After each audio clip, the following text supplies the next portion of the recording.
ಶಾಲೆಯ ಮೇಲೆ ಬಾಂಗ್ಲಾದ ವಾಯುಪಡೆ ವಿಮಾನ ಪತನ, 20 ಮಂದಿ ಸಾವು. ಬಾಂಗ್ಲಾದೇಶ ವಾಯುಪಡೆಯ ತರಬೇತಿ ವಿಮಾನ ಸೋಮವಾರ ಮಧ್ಯಾಹ್ನ ಇಲ್ಲಿನ ಶಾಲಾ ಕಟ್ಟಡದ ಮೇಲೆ ಪತನಗೊಂಡಿದ್ದು, ಪೈಲಟ್ ಸೇರಿ 20 ಜನರು ಮೃತಪಟ್ಟಿದ್ದಾರೆ. ದುರಂತದಲ್ಲಿ 171 ಜನರು ಗಾಯಗೊಂಡಿದ್ದಾರೆ. ಮೃತರಲ್ಲಿ ಬಹುತೇಕರು ಶಾಲಾ ಮಕ್ಕಳಾಗಿದ್ದಾರೆ ಎಂದು ಅಧಿಕಾರಿಗಳು ಹೇಳಿದ್ದಾರೆ. ಮಧ್ಯಾಹ್ನ 1:06 ಟೇಕಾಫ್ ಆದ F-7 ತರಬೇತಿ ವಿಮಾನವು ಢಾಕಾ ಸಮೀಪದ ಉತ್ತರ ಪ್ರದೇಶದಲ್ಲಿನ ಮೈಲ್ಸ್ಟೋನ್ ಶಾಲೆ ಮತ್ತು ಕಾಲೇಜು ಆವರಣದಲ್ಲಿನ 2 ಮಹಡಿಯ ಕಟ್ಟಡಕ್ಕೆ ಅಪ್ಪಳಿಸಿದೆ ಎಂದು ಸರ್ಕಾರದ ಪ್ರಕಟಣೆ ತಿಳಿಸಿದೆ. ವಿಮಾನವು 3 ಮತ್ತು 4ನೇ ತರಗತಿ ಕಟ್ಟಡಗಳ ಸಮೀಪ ಪತನಗೊಂಡಿದೆ ಎಂದು ಮೂಲಗಳು ತಿಳಿಸಿವೆ.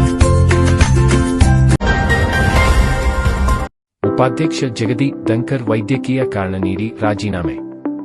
ಭಾರತದ ಉಪರಾಷ್ಟ್ರಪತಿ ಜಗದೀಪ್ ಧನ್ಕರ್ ಸೋಮವಾರ ರಾಷ್ಟ್ರಪತಿ ದ್ರೌಪದಿ ಮುರ್ಮು ಅವರಿಗೆ ತಮ್ಮ ರಾಜೀನಾಮೆಯನ್ನು ಸಲ್ಲಿಸಿದರು. ವೈದ್ಯಕೀಯ ಸಲಹೆಯನ್ನು ಉಲ್ಲೇಖಿಸಿ ಮತ್ತು ಆರೋಗ್ಯ ರಕ್ಷಣೆಗೆ ಆದ್ಯತೆ ನೀಡುವ ಸಲುವಾಗಿ. ಸಂವಿಧಾನದ 67A ವಿಧಿಗೆ ಅನುಗುಣವಾಗಿ ತಕ್ಷಣವೇ ಜಾರಿಗೆ ಬರುವಂತೆ ಭಾರತದ ಉಪಾಧ್ಯಕ್ಷ ಸ್ಥಾನಕ್ಕೆ ನಾನು ರಾಜೀನಾಮೆ ನೀಡುತ್ತಿದ್ದೇನೆ ಎಂದು ಅವರು ಸಾಮಾಜಿಕ ಮಾಧ್ಯಮದಲ್ಲಿ ಪೋಸ್ಟ್ ಮಾಡಿದ ಹೇಳಿಕೆಯಲ್ಲಿ ತಿಳಿಸಿದ್ದಾರೆ. ಕೇರಳದ ಮಾಜಿ ಮುಖ್ಯಮಂತ್ರಿ ವಿ.ಎಸ್. ಅಚ್ಯುತಾನಂದನ್ ನಿಧನ. ಕೇರಳದ ಮಾಜಿ ಮುಖ್ಯಮಂತ್ರಿ ವಿ.ಎಸ್.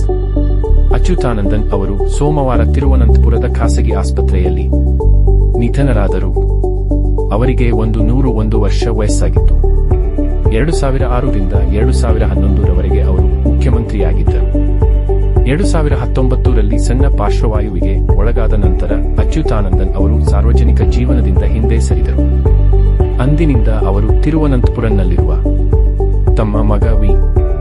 ಅರುಣ್ ಕುಮಾರ್ ಅವರ ನಿವಾಸದಲ್ಲಿ ಸಹಾಯಕ ಜೀವನವನ್ನು ನಡೆಸುತ್ತಿದ್ದರು.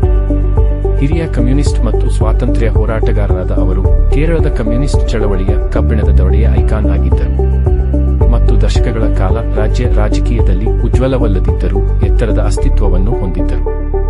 ವಿರೋಧ ಪಕ್ಷದ ಹೋರಾಟಗಾರ ನಾಯಕರಾಗಿ ಅಚ್ಯುತಾನಂದನ್ ಅವರು ಪರಿಸರ ಸಂರಕ್ಷಣೆ, ಲಿಂಗ ಸಮಾನತೆ, ಜೌಗು ಪ್ರದೇಶ ಸಂರಕ್ಷಣೆ, ದಾದಿಯರಿಗೆ ಉತ್ತಮ ವೇತನ, ಲಿಂಗ ಪರಿವರ್ತಿತರ ಹಕ್ಕುಗಳು ಮತ್ತು ಉಚಿತ ಸಾಫ್ಟ್ವೇರ್ ಸೇರಿದಂತೆ ಹಿಂದುಳಿದ ವರ್ಗಗಳು ಮತ್ತು ಸಾರ್ವಜನಿಕ ಹಿತಾಸಕ್ತಿಗಳಿಗೆ ಮಾನದಂಡವಾಗಿ ನಿಂತಿದ್ದರು. ಅಚ್ಯುತಾನಂದನ್ ಅವರ ಅಂತ್ಯಕ್ರಿಯೆ ಬುಧವಾರ ಅವರ ಹುಟ್ಟೂರು ಆಲಪ್ಪುಳದಲ್ಲಿ ನಡೆಯಲಿದೆ.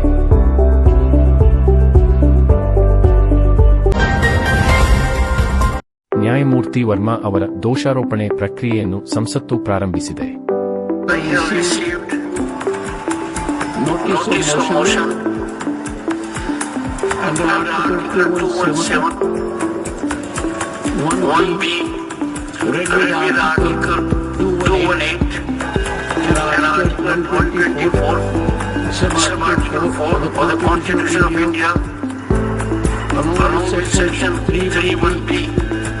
of the Judges Inquiry Act 1968 to constitute a statutory committee for removal of Justice Yashwant Verma, Judge of the High Court of Judicature at Rajasthan at Allahabad.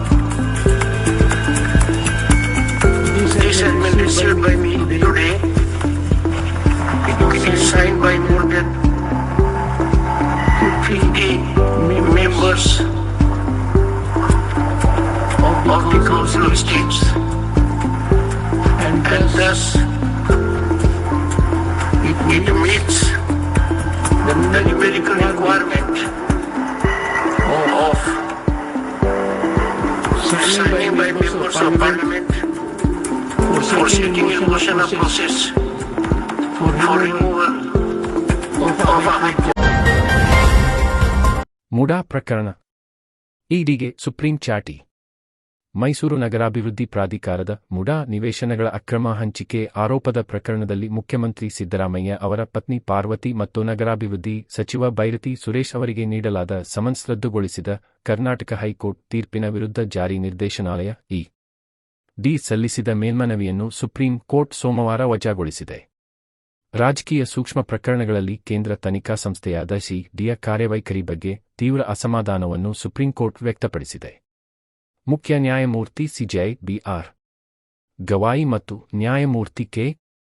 Vinod Chandran ಅವರಿದ್ದ ಪೀಠವು ನ್ಯಾಯಾಲಯದ ಹೊರಗೆ ರಾಜಕೀಯ ಹೋರಾಟಗಳನ್ನು ನಡೆಸಬೇಕು.